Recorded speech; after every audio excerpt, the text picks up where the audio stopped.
But councils are weird, funny beasts at the best of times, and I want to take you to one that sort of fits that criteria. It's the Horowhenua District Council, which actually has a really quirky history, actually, for a variety of reasons. But in particular, because it entertained what you'd have to say a really interesting factional dispute in Horowhenua over the last, probably 10, 12 years, which I don't know if it's finished, but as you think it's all going to calm down again, it suddenly explodes again. On Wednesday, I think this Wednesday, in 48 hours, the Horowhenua District Council will debate whether or not they, as a council, and they won't be the only one, can I say, should make a submission to the Justice Committee of Parliament on the principles of Treaty of Waitangi Bill. Two of their councillors, both Justin Tamahana and Nina Hori Te Pā, both of whom are Maori ward councillors, yes, that's right, haven't been elected by everybody, just Maori ward stuff, so it's sort of like, yeah, I know. They are fostering a particular motion that will make the Horowhenua District Council, as an organisation and representing an entire community, that's everybody who lives in Horowhenua, make a submission to Parliament that opposes David Seymour's and the ACT parties, well, the government's, no, it's the ACT parties, I guess, principles of Treaty of Waitangi Bill. Joining us to talk about that and where to from here and why is a councillor from the Horowhenua District, and that is Councillor Sam Jennings, and he joins us now. Sam, welcome to the show. Good morning to you. Good morning, Michael. Good to talk to you again. Yes, you too. Listen, Sam, I've got and thank you for sending that through, I've got the notice of motion in front of me. It's signed by, as I said, Justin Tamahana and Nina Hori, somebody by the name of Councillor Jonathan Proctor as well. Essentially, it would mean that all of Horowhenua, represented by your council, would be making a submission against the principles of Treaty of Waitangi Bill. Is that appropriate? Not at all. And I think just councils don't need another reason for people to hate councils, but I think by this being brought to the table, it is exactly that, another reason for people to get upset with their local council.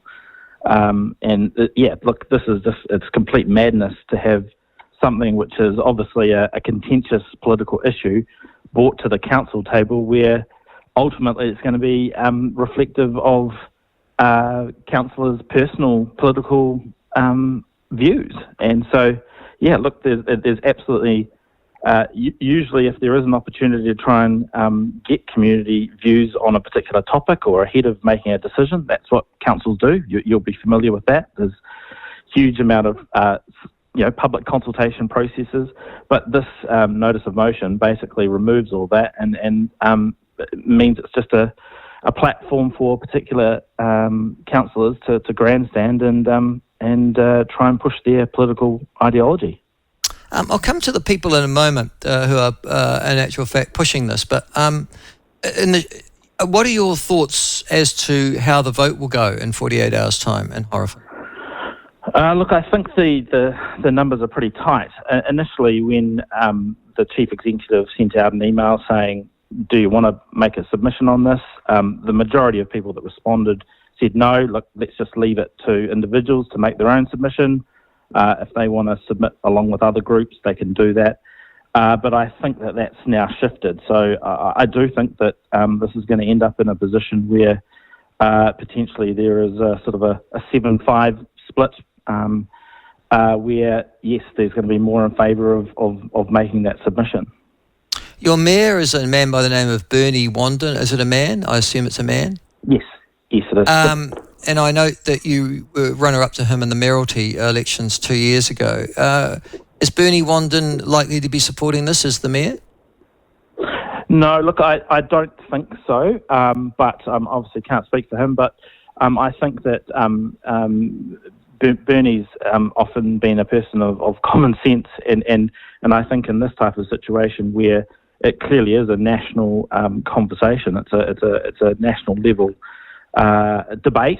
I think that rightly he probably, like me, would be saying, look, it's just not appropriate for council to be taking a position on this. and it's fine for individuals to go and make their voices heard, but potentially we're alienating a huge chunk of our community by making that submission. So look, can't speak for him, but I think that's unlikely at this stage.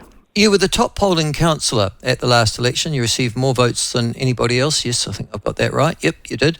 You were out of the Live-In General Ward. I'm just looking at the fact that you got 3,200 votes.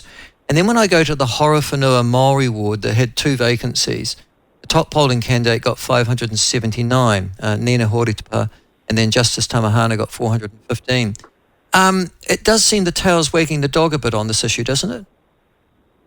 It does, and it probably points to a broader issue, look around representation arrangements in the Horowhenua, and we're in desperate need of a review in terms of population and the ward structure, because certainly things have got out of whack. There are, for example, one of the wards has around 7,000 registered voters, and we've got 2 elected representatives. I think the current Maori ward has around 2,500, 3,000 people, and has got 2 Maori ward councillors, and so there is a misalignment there in terms of that proportionality, and that absolutely needs to be addressed through a representation review in time. On the basis of that, then I'm getting that the turnout from the Maori ward, and remember this is all about meant to be empowering Maori, it was bloody pathetic. It must have been less than 30%. Yeah, look, actually, as a district, I don't think we had I think we had one of the higher turnouts in terms of the general wards. But you're probably right in terms of the Maori ward turnout. However, I suspect, obviously, that coming into the elections next year, that there will be probably. I understand that there's quite a number of people that are moving from the general electoral roll to the Maori electoral roll, and that could see, I guess, a increase in turnout probably locally. Yeah, and one more on this issue, and then I'll carry on to this wider issue. But I noticed at the last election, for example, as I'm going through these, Pirahira, Josephine Tukapua, and Kelly Taiwi, they both stood on the general ward for Live-In. They're both Maori candidates. One got elected, one didn't. In fact, one was runner-up to you, Pirahira. What was the rationale for going for a Horowhenua ward if Maori ward councillors could stand on the general ward and get elected anyhow? Yeah, well, look, Councillor Tukapua has been an excellent councillor. She's been on council for 11 years. She's actually just recently resigned to go and do other things, and she spoke in her final speech around why she wanted to run in the general ward, and she spoke about doing it on her own merits, and talking about that. She wanted to be there because of the things that she wanted to push, which was around water. And look, she's been an absolute excellent councillor, and has been successfully re-elected in the Live-In ward. 3 times. So look, it's.